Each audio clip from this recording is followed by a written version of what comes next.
I want to talk about a term that I've heard over the years. I'm going to change the term up because most people won't get it at first if I don't do it. Responsibility privilege. Your parents were responsible, so you have privileges as a person. Your country was responsible, so you have privileges for being in that country, born in that country. See, that kind of makes sense. Like, if your parents have their act together, like, say they'd have kids after they pay off their house. Like, they go out and, put their nose to the grindstone, work super hard. Like, for instance, you can be retired by 25 to 30 in this country. Like, say it's whether it's driving truck or, basically doing the trades or something. Like, don't waste your time in college. It's hugely overrated unless you really are a genius and you're going for some real heavy STEM, something that's really going to make the world better. Be an engineer, build a better world. But, you're debt free, you have kids, and you don't get divorced. You keep your act together. And you see this less and less. One of the greatest assaults on the family, in my opinion, is the no fault divorce. And just the casualness of how women throw their pussies around. Because dudes will be the greatest dudes they can be to get that pussy. But when you give it up easy, well, it's like the old term, why buy the cow when the milk's for free? Yeah, they're not going to work as hard. They're not going to do as much. But like when women literally can take a good dude who had everything going for him, he had the house, he had everything paid off, and like all she really had to do was move in and marry and have kids, and she decides to fuck that up and divorce him. That is one more motivation, incentive for people to be lesser. Now, we put this into the cultural society, like see cultures where like if a woman completely screws up, like she picks the wrong dudes because whatever, bad boys turn her on, reminds her she grew up in an abusive family, and basically that's what she recognizes, that's what she understands. Well, gotta be real about it. If you go and do the same thing that your dipshit parents do, I don't care white, black, what the fuck ever, your kids are gonna suffer. So they're not gonna have the privilege of a paid off home, a two-parent family, a good situation to raise children. Nope, they're gonna have the problems that come with single parenthood. Now the problem is that with, say, women that get free money from the government, for instance, is that inevitably what happens is that a lot of women are like, I like money coming in that isn't calculated because then we can go spend that money and have fun and I still have my benefits. Everybody's trying to get the best deal, just like rich people or regular business folk are trying to get every tax deduction because that's smart. Broke people do the same thing. But, let's say that you got a good man and he works a construction job and you're not officially together, but he only brings in so much income. But you got a guy who's a drug dealer, and he's driving by in a really nice car, got extra money, top shelf booze, got the good drugs, and he wants your pussy. Well, a lot of ladies will get with that guy. I'm sorry. A lot of you throw out any sort of thing as standards. And amazingly, for whatever reason, because, condoms ruin the feel, and then women are like, I don't like the way the pill makes me feel, or implants, my body, my choice. And then you choose to have a kid with a fuck up person. He ends up either getting shot or arrested, or he just ditches your ass. And then inevitably you're raising some kids in a poor situation. Now, do other people who did the responsible thing of having their act together, or did they victimize you? Or did you put yourself a self-victimization situation? In fact, you're not even a victim. You're just reaping the rewards of your dumbass behavior. Your rewards, stupid game, stupid prize. Now, to sit there and then look over at somebody who lives in some suburb, who's probably paying way too much for a house, who has their act together and their kids are growing up. They're actually taking the time to tutor their kids. Like maybe the mother in the trailer park of the ghetto has to work a job. And she doesn't have as much time. And she has so many kids that she doesn't pay any real attention to any of them. The only time they get any real attention is when they fuck up, when they're getting yelled at. And that becomes normal. Is it going to be a surprise when some of these kids, I don't care white, black, what the fuck ever, when some of these kids end up doing shit behavior because that's all they've seen in their lives? That's not a matter of the oppression is your parents. It really is. It's your fucking parents first and foremost.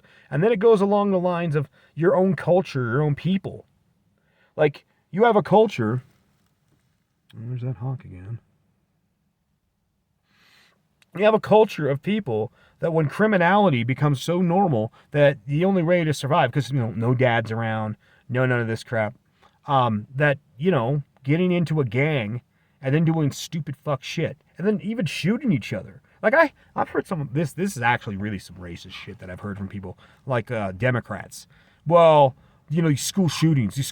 I'm like, why are you focusing on that when the vast majority of people that are dying are in the inner city, and they're blacks.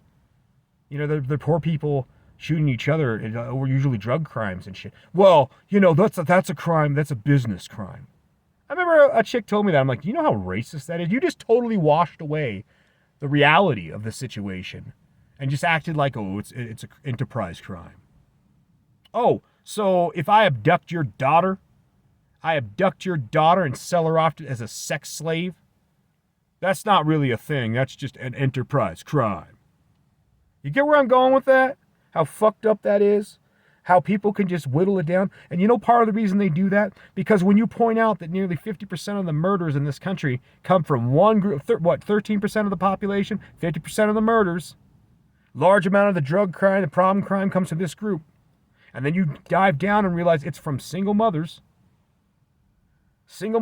who don't have a daddy around. And it's all because they made bad decisions. And much like a lot of times their own parents made bad decisions. And then the government comes in and says, it's not your fault. It's not your fault. Here's some free money. Here's a free apartment. Here's a free cell phone. Here's some free internet. Here's a free everything.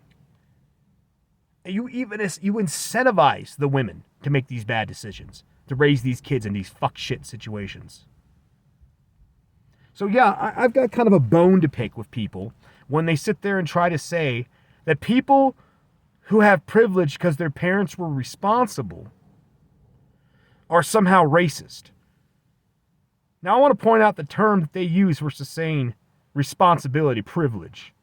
They call it white privilege. Like they'll say, well, when you're driving along in your car, you don't get pulled over. Look at this old van. Look at this. Look at that cracked ass wood. Can you imagine what the outside looked like? You might have seen some of my other videos. You have seen the outside. Yes, occasionally I do get pulled over. I've been pulled over before for going too slow. My van, 55 gets really good mileage. I get about 14 miles to the gallon, hills, bad hills, and all that doing around 51 miles per hour. If the freeway says I can do 45 and I'm doing 55 to 50, there's 2 lanes. You can pass me. They're pulling me over because they're profiling me, thinking I don't have insurance. But then when someone, it's black that gets pulled over and they're in a brand new car and they think they can't afford it. No, you know what they're probably thinking? They're probably thinking, there's a lot of kids that steal cars for joyriding. White kids do it. A lot of black kids do it. Some Latinos do it. It's kind of a thing in some of these areas. Yeah, so maybe because a lot of people of your particular background or demographic have committed crimes of similar nature, they're going to look at you and be like, yeah, maybe it's you. Now, who should you be mad at? The society? Just like with the murders. If Pookie and Ray Ray shoot each other in the streets and one dies and one goes to prison, did the white man come along and make him do that? Or did Pookie and Ray Ray decide that the drug game was better? So while you're doing this whole no snitching rule in your own communities, because white people don't have that shit. We don't. We really don't. And I'll tell you what reason a lot of the no snitching shit goes along. If you tell the cops or you tell the people what's going on, there's a goddamn good chance those thugs, because they've got enough power in your area, they'll come back and kill your ass. But what the hell does that have to do with someone in the suburbs? Really, what is it? And then you say, well, we get passed up for jobs. Maybe that's also a cultural thing too. If people, why, it's funny, Asians are a minority. Jewish people are a minority. And yet Jewish people are the top, the king of making money and all this other stuff. Asians are number 2. There's a term, crazy rich Asians. Because they are. They have their act together. And what is it? Let's see. Family values. Really, really focusing on making sure you get the good grades. And if you go to college, for something fucking real.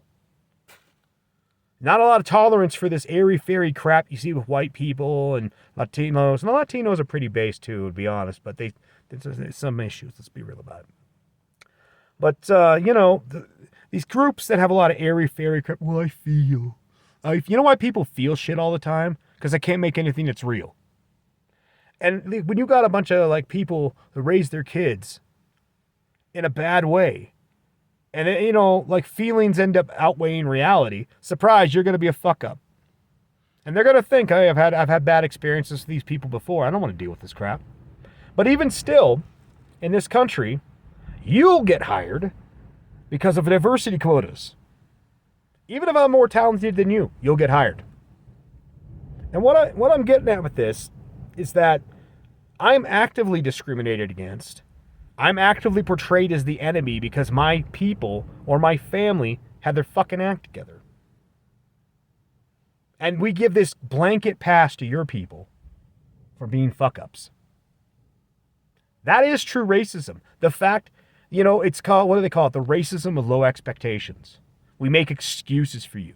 We even blame ourselves. Now, I don't do this. And I know a lot of white people don't actively do it themselves, but the media does do it. And when you try to tell me like that, like if you were telling me, well, Asians have responsible privilege. If you tried to tell Asians that, they'd fucking laugh in your face, just like Jewish people. If you went to other countries and tried this whole white privilege shit, or any sort of privilege, like responsibility privilege shit, like, oh man, you're a bad person because you were responsible. And you know what? You do see that right now. Our president, Mr. Joe Biden, Alzheimer's in chief, just, I don't know if he pulled it off, but trying to make a law to where people who have lower credit scores get a lower interest rate for buying homes than people with good credit scores. That is, it's beyond racism. It's discriminating in people for doing the right thing. For being responsible, you're getting discriminated against. I don't care what group you're from. Think about how fucked that is. And this is like where I look at the world and I start to say, like, am I supposed to take all of you seriously when you try to put this shit on me? And the answer is no. But I've ranted on this for a while. I explained what I think. This is Freedom Phil. Got to set up camp. Take it easy.